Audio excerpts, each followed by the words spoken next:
So walang uuwi ha? Nako, walang uwian to. Uuwi!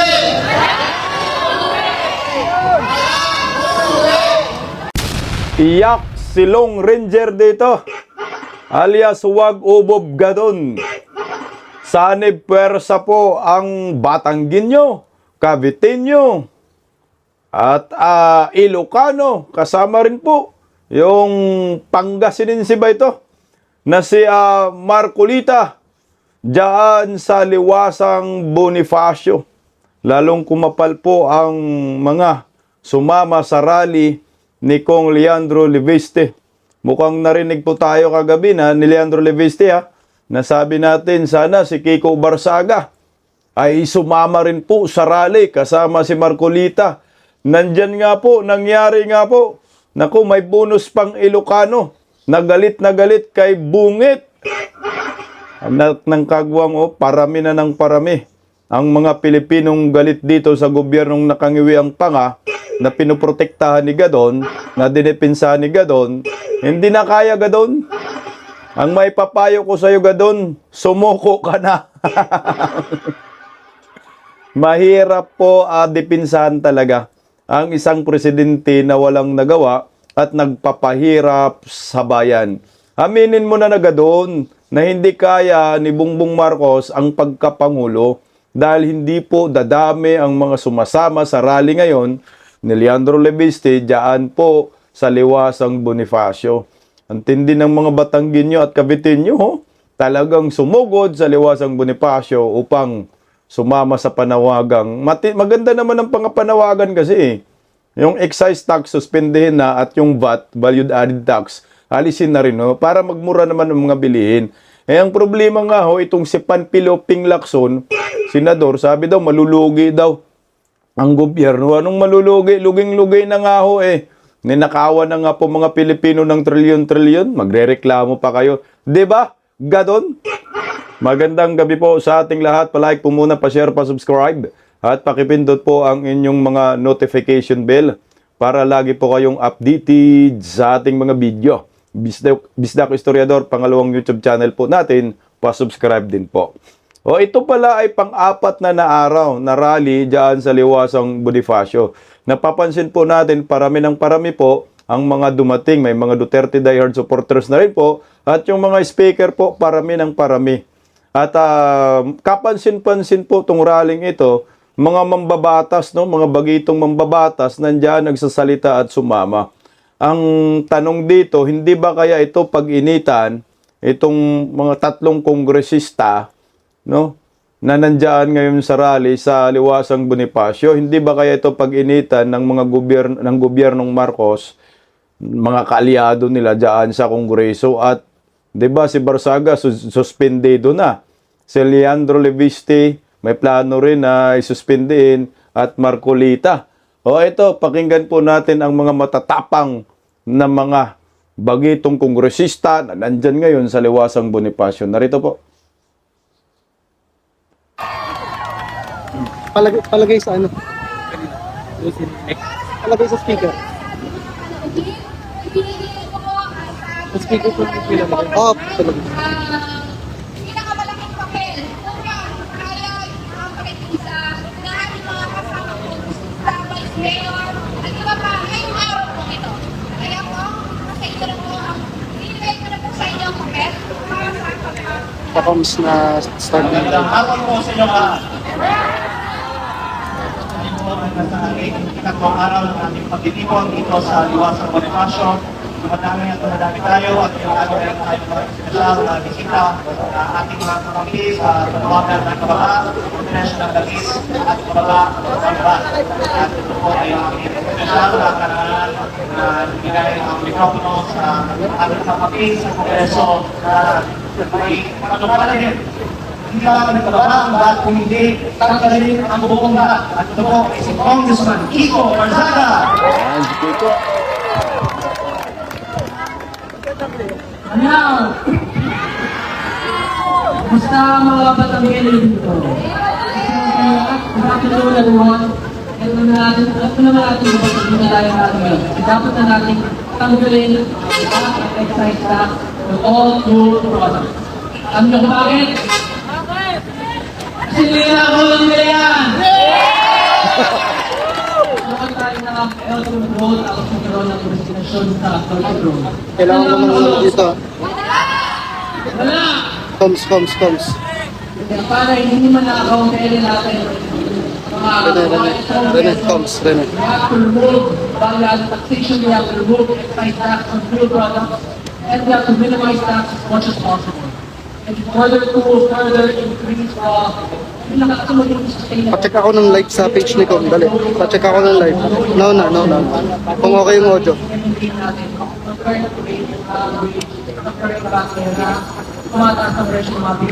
Pa-check ako ng live sa page ni Com. Thank you for your support. Bababa natin yung VAT. Tanggalin natin yung excise tax. God bless everyone. Thank you. Okay yung angle ko dito. Okay.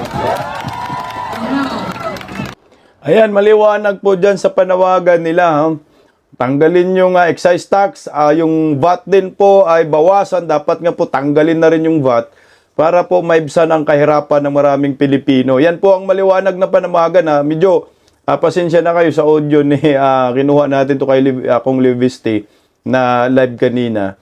At medyo mahina lang ng konti. Pero pagtyagaan po natin, ang mahalaga, naririnig natin at nakikita po natin yung maraming tao ngayon dyan sa Liwasang Bonifacio na naghayag ng kanilang pagkadismaya at kanilang advokasya po, panawagan yung excise tax suspendehin na. Kasi ginagago tayo ngayon ng gobyernong Marcos sa totoo lang eh.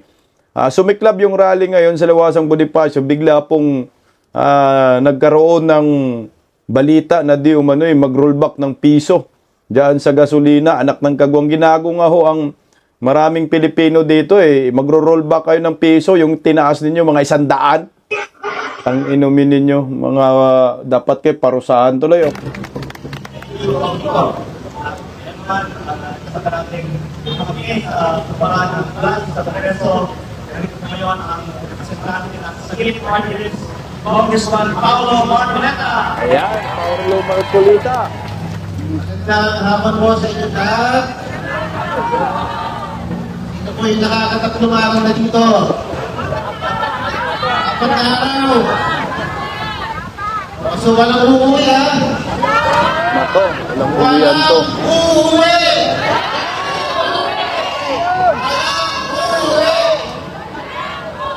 Walang uuwi hanggang hindi nababa ang presyo ng diesel at gasolina.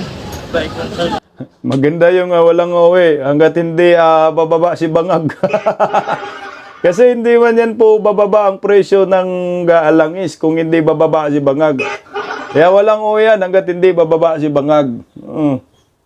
Ito po may baba. Hindi mababa ang nasa balangan niya. Wala na kami doon ha. Pero kung yung sa loob mo, wala akong magagawa dyan. Diba? Baba si Bangag ka. Isang karangalan po na makakasama mo ang pagkikiti na mga batang Bonifacio dito sa Batangas First District. Congressman Teatro Bigistin, isa pang taga South Luzon, South Luzon. Las Marinas, Congressman Pino Parsada. Alam nyo, marunong din ako pumili ng kaibigan. Diba? Akala nyo kung kaibigan ko yung pagkila, diba? Pero ngayon, marunong akong pumili ng kaibigan at bababukan na nasa tama pa. Siyempre, meron din tayo nakagaya sa Norte. Ang pinakamagising na Vice Mayor ng Isabela. Mga elected official talaga mga yan. Tulad ni Vice Mayor, ako'y Ilocano rin. Kalahating Ilocano, kalahating Ita, kaya Italiano. Ito nyo naman, ha? Puti. Nami ko Ilocano. Nag-aaral din sa anong Bayambang. Mag-invite ko lang po ako sa inyo. Alam niyo po ba nung Miyerkules, nagkaroon ng joint hearing sa House. Nagkaroon, tinawag nila Secretary Green, Andun si Secretary Frederick Go, andun ang mga taga-ERC, ETI, lahat ng mga secretary. Sa 10 oras ko ang pamamalagi doon, wala akong naramdaman na malasakit mula sa kanila. Wala talagang malasakit ang mga buhaya. O ito ha, yung mga personalidad na nandyan, si Congressman Marcolita, Paulo yan, Marcolita, di ba? Kiko Barsaga, at Congressman Leandro Levisti, at saka si Harold Respecio. So alam niyo po yung apat na ito, yung personality nila, mga matatapang talaga. Pero ang gusto kong makikita muli dyan, sana bukas, kung may rally pa, ay dapat si yung mga senador naman, nakilala nating mga kakampi, kagaya ni Robin Padilla, malamang pupunta dyan si Robin Padilla bukas, no?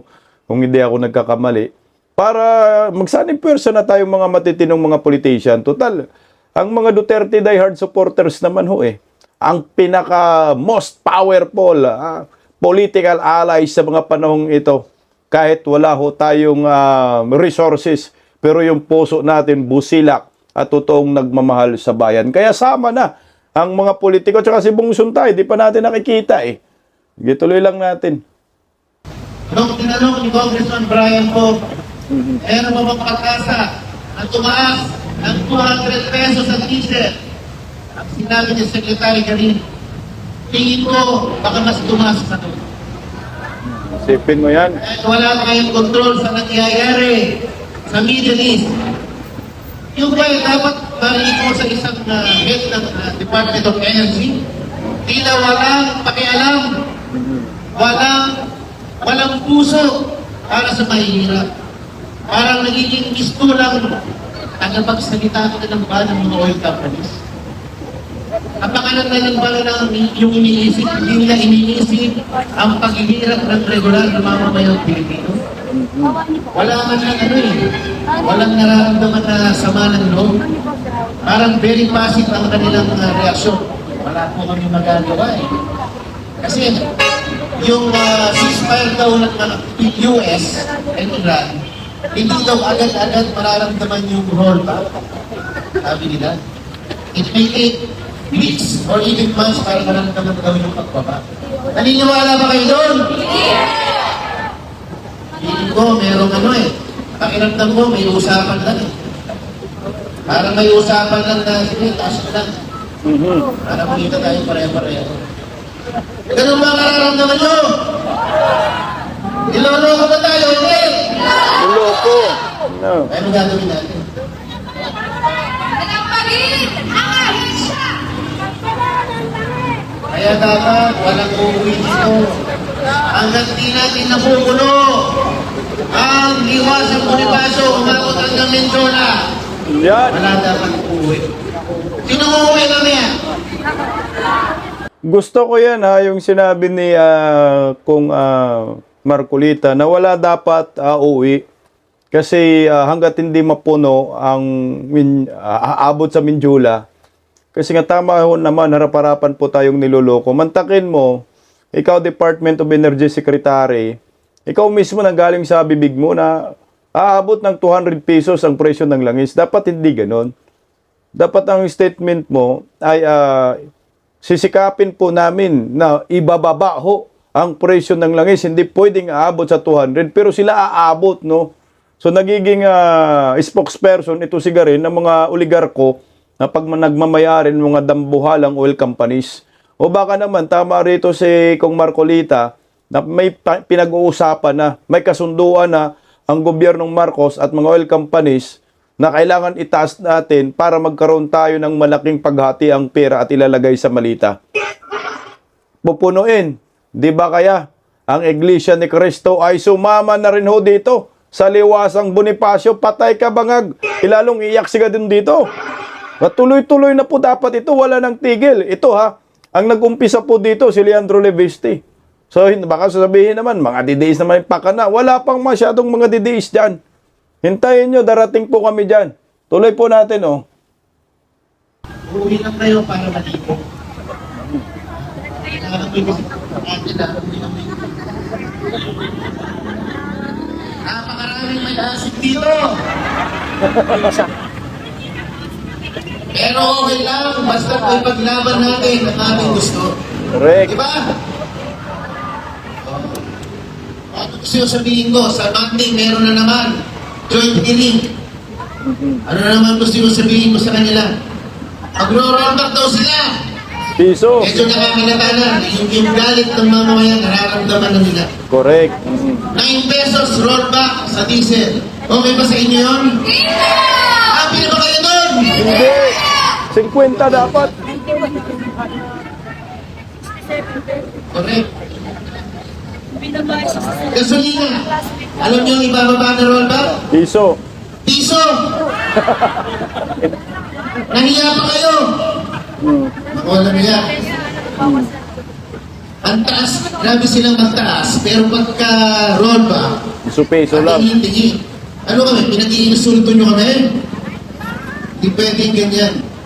Kaya, next week, sasama kami ulit, magtuturo ulit kami ni Kong Lian at ni Kong Kiko. Magbabantay kami, magmamadyak sa joint hearing, hanggat di natin nakukuha ang gusto natin.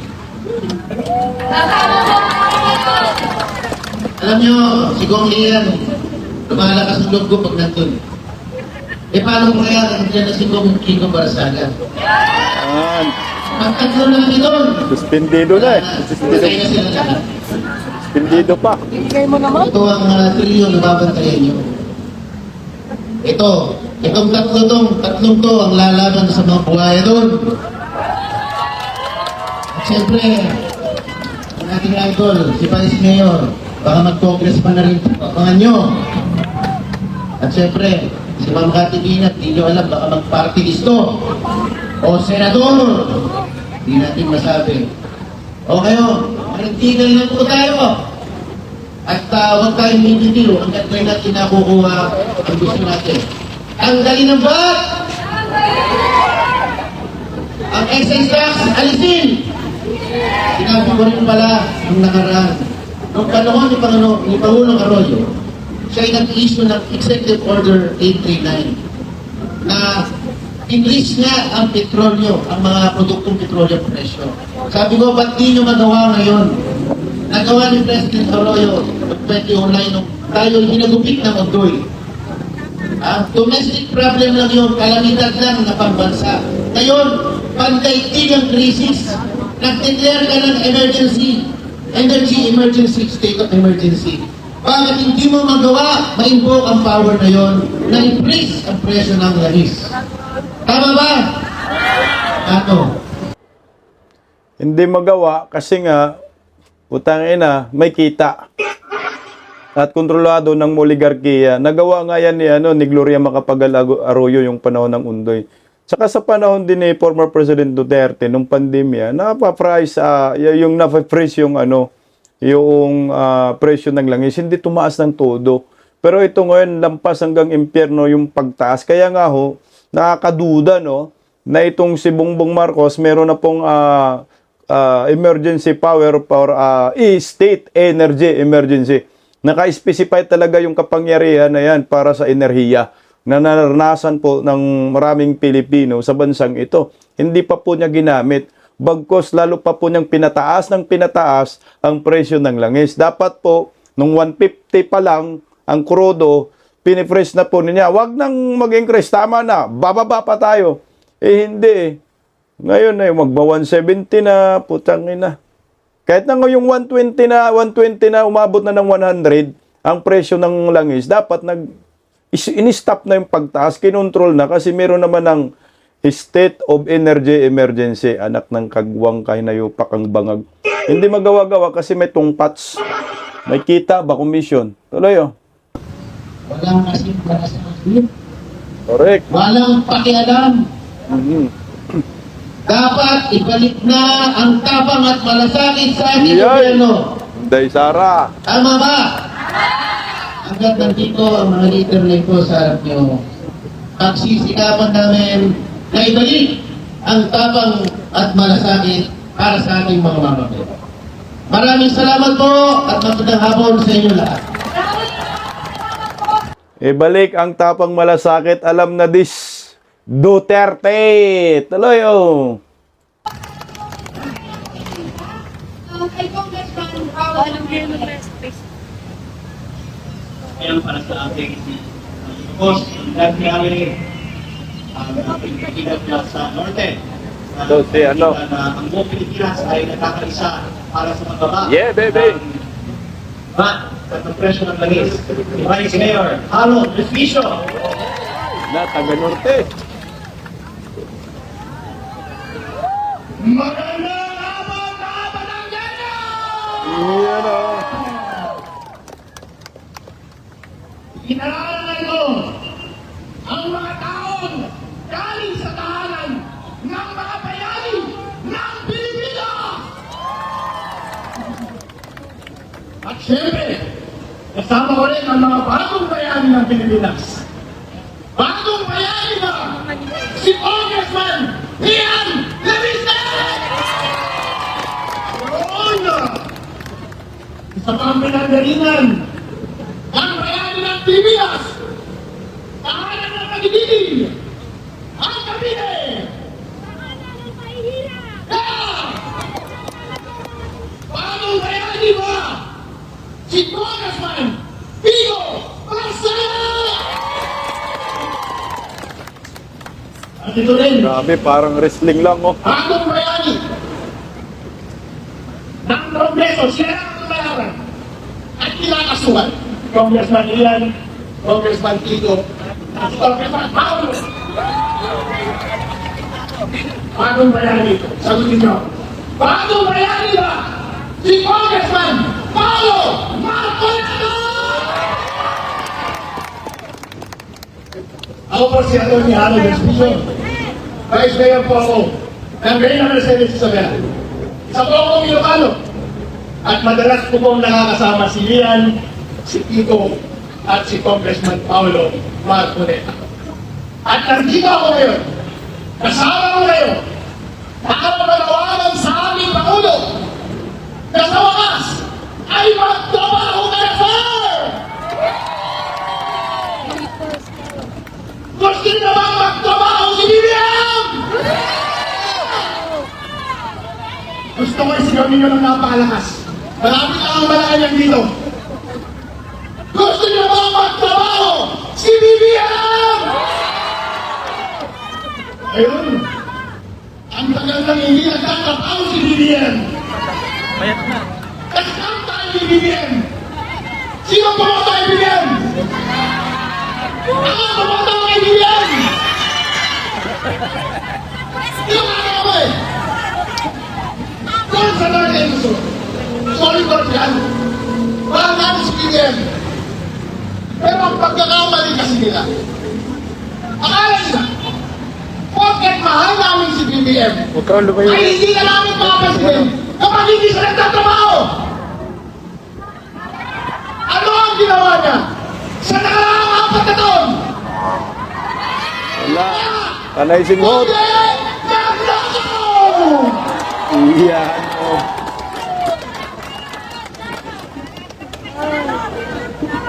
Kaya ang ating panawagan ay tanggalin na ang excise tax, tanggalin ang VAT, para sa panahon ng krisis ngayon ay maibsan naman ang ating kahirapan.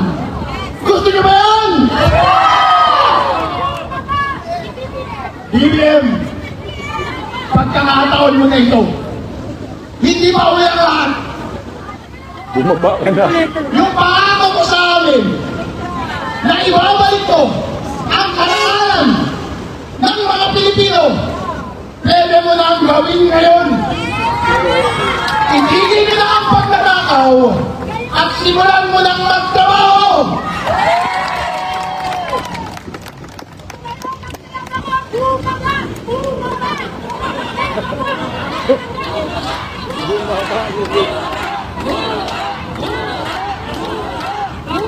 Okay, BBM, gusto ka na nilang bumaba.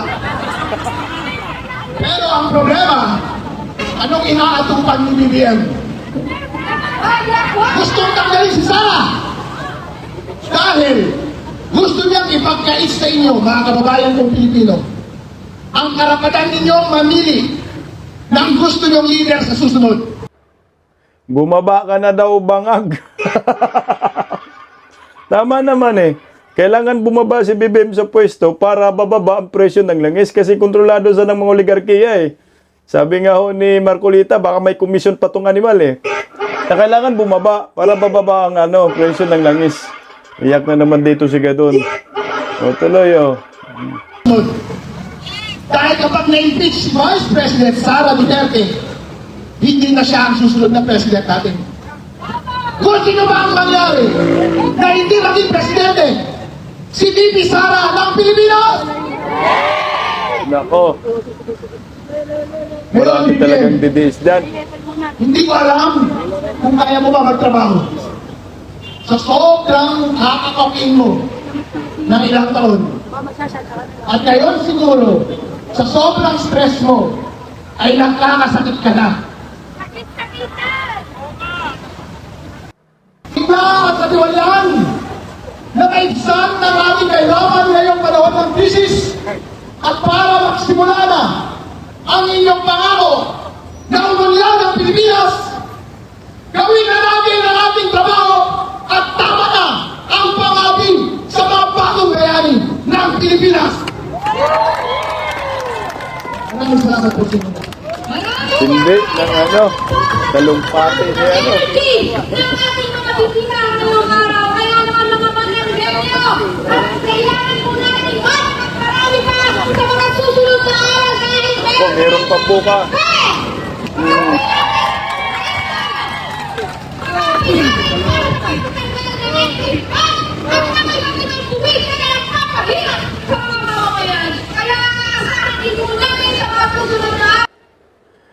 Nung una, kagahapon, nung una kita ito, akala ko nga mga komunista kasi alam mo yung may asol na placard, akala ko kabataan pantilis.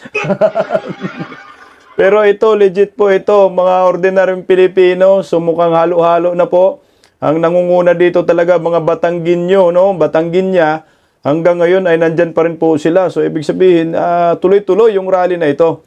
So, ito yung nakakatakot ngayon, no? Kasi ang nag-umpisa dito, mga matatapang na lahi ng mga Pilipino, galing Cavite, galing Batangginyo. Alam mo naman ang Batangginyo, po talaulo, hindi atakbo yan eh, di ba? Ganon din sa mga Caviteño, pareho lang naman din yan eh. Caviteño din, Batangginyo, isang dugo lang yan eh, di ba?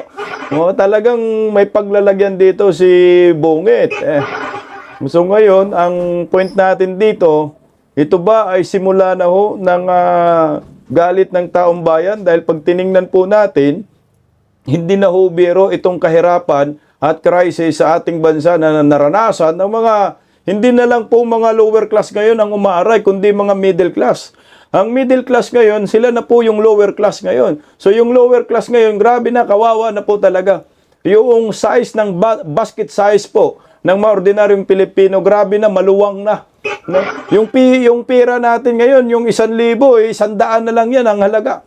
Hindi na po nakakabili ng sapat na pagkain at pangangailangan sa hapag ng mga ordinaryong Pilipino. Kaya po ako sa akin ay nakakataba po ng puso na itong mga kongresista, kasama po dito si si Harold Respicio, abogado, na sumama po dyan sa rally. Sana po yung iba pang mga kongresista na may malasakit sa bayan at mga senador, sumama na po kayo dito. Mga iba pang organisasyon, huwag lang sama itong mga animal na mga komunista, no?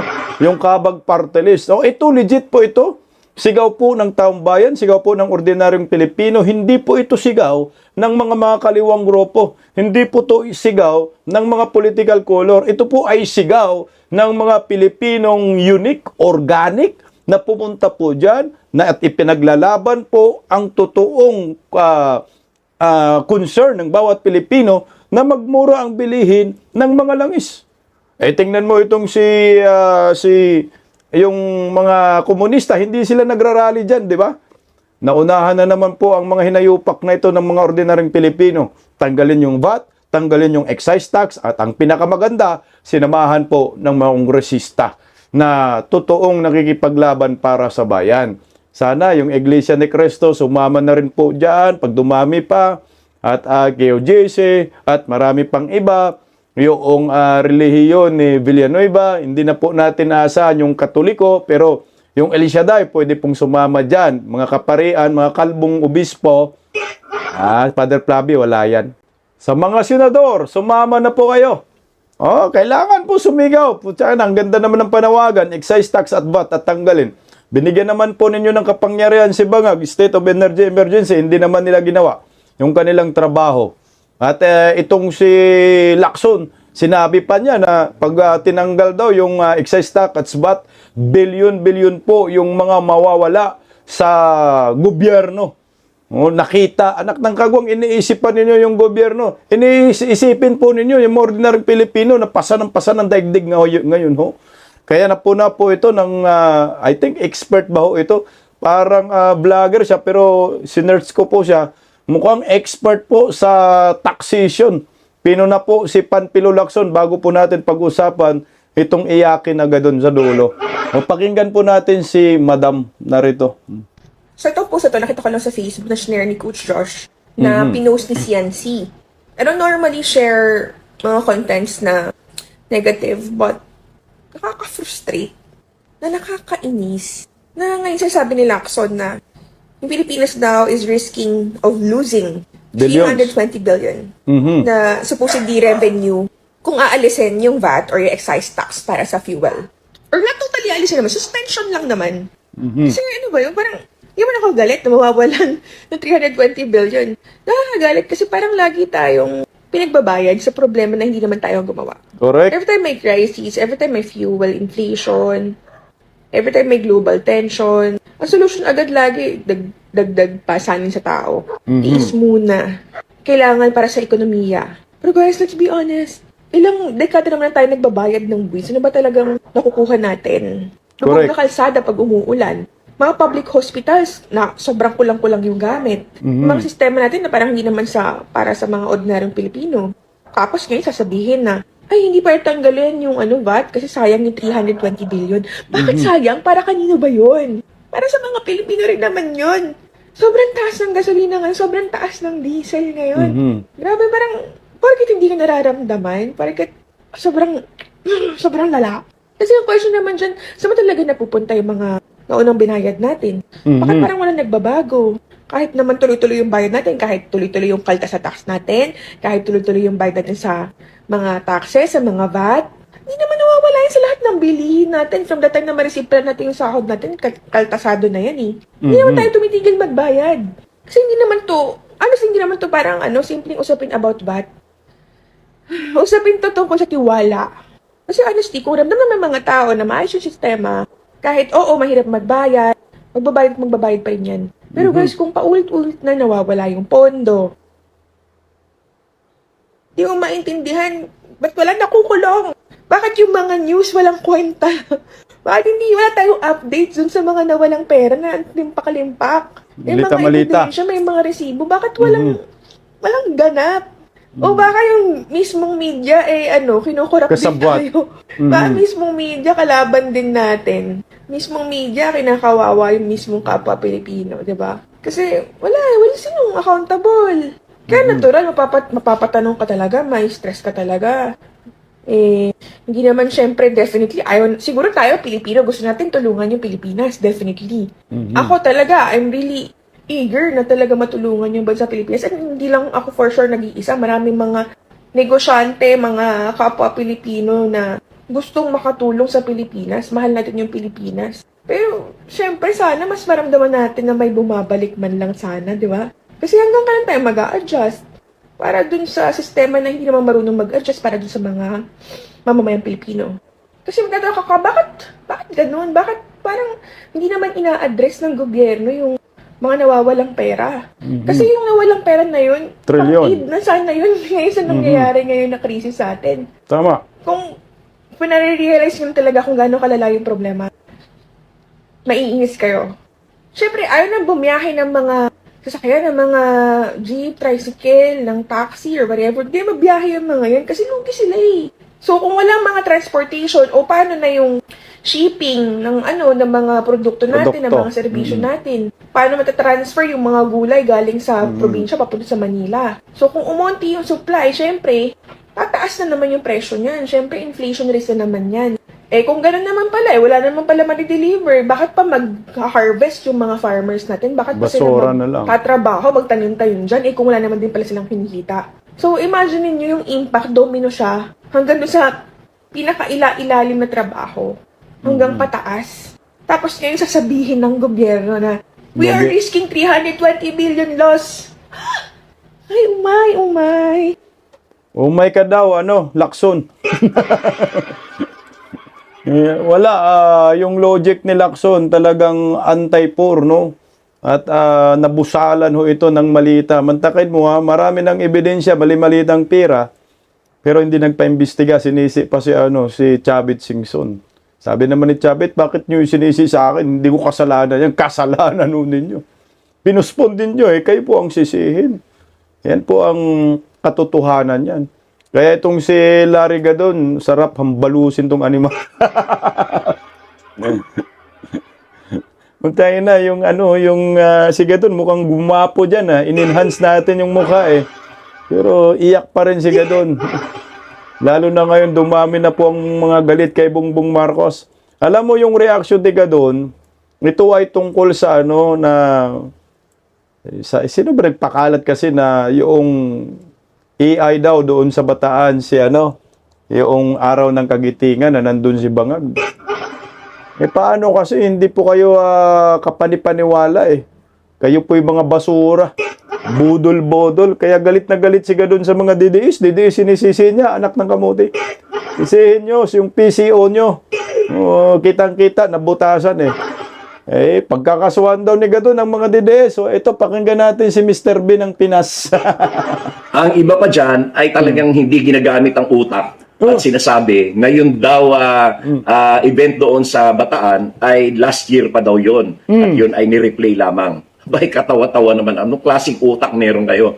Lol, bakit napaka-defensive ka? Kung hindi yung last year, huwag ka nang mangyak-yak. Ano bang klaseng ilong yan? Ang ngiwi-ngiwi na rin si Gadon. Pansinin nyo yung bibig. 84th nga Makitang-kita doon sa sa backdrop doon sa likod at saka sa pinapakita sa television na 84th araw ng kagitingan. Kung last year yun, di dapat ang nakalagay 83rd, no? Malay natin Gadon. Sinabi ng magandang dilag kanina kasabot din daw yung media mainstream media sa panluloko sa bayan. Madali lang po trabahuin yan. Isang malita, trabahuin nyo po. Ipalabas nyo, 84th. Tang-inumin talaga. Huwag nyo kaming lokohin Gadon. Gumamit naman kayo ng utak. Simple-simple yan. Mag-isip-isip din kung may time, Ikaw, gamitin mo rin utak mo. Mag-isip-isip ka rin pag may time. Huwag ubog. Kaya nga na-disbarred ka, buang ka, di ba? Disbarred ka kasi wala kang utak. Kaya gamitin mo utak mo, Sige nga, talaya.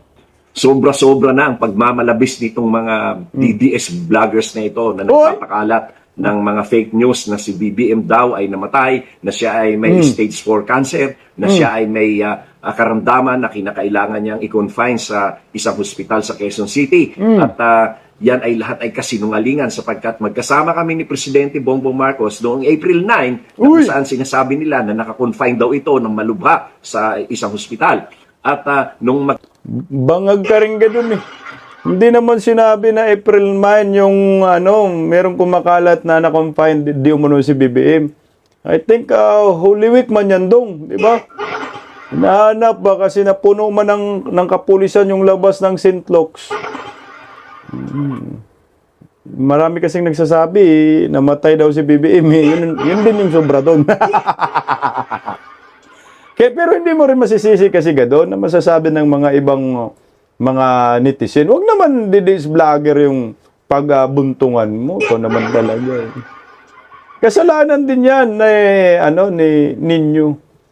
Kung hindi ho talaga nagkaroon ng confinement si BBM at hindi malubha ang kanyang kalagayan, nagpalabas na sana kayo ng medical bulletin. Hindi na ho ninyo tinatago. Yun May doktor bang humarap sa publiko, sa maraming Pilipino na nagsasabing, okay, ayos yung boto-boto ni BBM.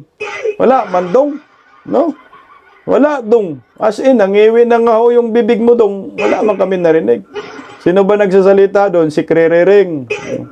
Yan ang mahirap sa inyo. Pag binibira kayo, mag-iyak-iyak kayo. Magkasama kami ni Pangulong Bongbong Marcos sa 84th anniversary ng Araw ng Kagitingan, kung saan ay siya ay umakyat ng halos 3 palapag na taas ng hagdanan para makarating doon sa shrine ng Mount Samat. Gago, no? 3 palapag daw na hagdanan. Hindi hingal ang buwang. Hindi lupay-pay. Nga naman ka doon, hingag lang yung ilong mo, sobra-sobra magkwento ah. Inakyat daw yung 3 palapag. Nahagdanan. Lo mo. Eh maglakad nga lang, susuray-suray na para ng papel. Alam mo ga doon, ang problema mo ay hindi masyadong malaki. Kasi nga, umiiyak siya dahil mali daw yung mga balita. Di umano ay si Bongbong Marcos ay sinugod sa ospital. Pinayuhan ka na ng maraming DDS, kaya huwag ka nang umiyak. No? Pasalitain mo yung ospital na pinag-confine kay BBM na nung nakaraan, di ba, na mayroong diverticulitis si BBM at ay ilabas ang medical bulletin para malaman ng taong bayan na hindi ho hingalo si Bangag at walang stage 4 colon cancer. Kasi nga, yung sitwasyon ni Bongbong, galing na rin po sa bunganga ni Claire Castro na nag-iingat na sa pagkain dahil ayaw na niyang maulit yung nangyayaring sakit na ramdaman niya na diverticulitis. Pero yon hindi po ninyo nilabas ang medical bulletin. Kaya normal, ang taong bayan, merong ganong haka-haka na ano ba nangyayari kay BBM, hindi nagpapakita.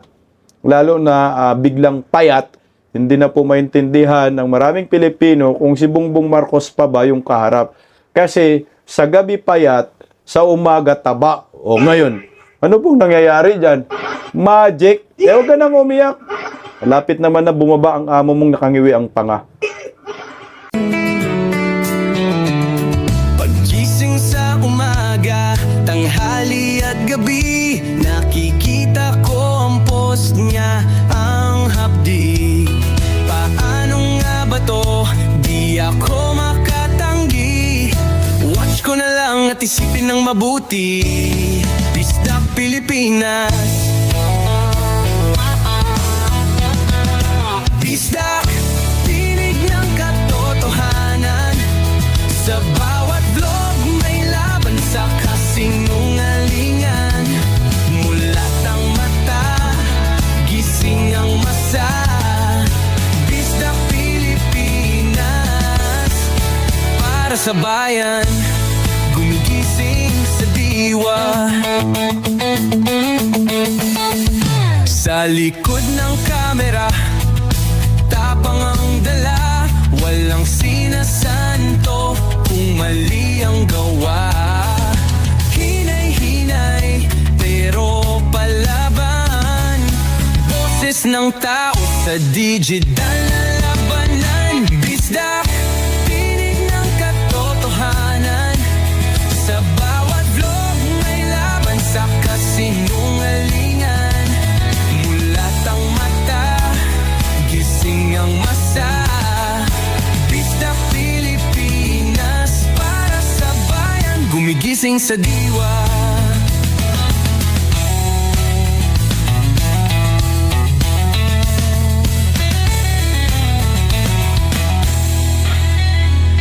Hindi artista, hindi politiko, pero ang katotohanan, sigaw niya ay buo.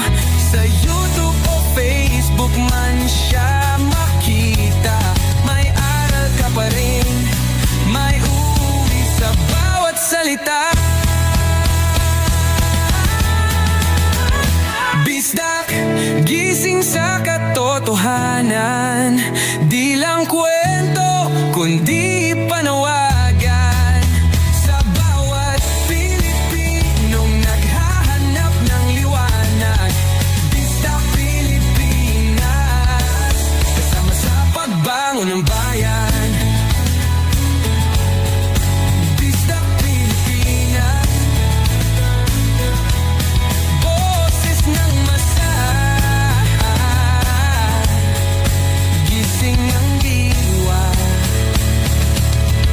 ilog mo, may pag-asa.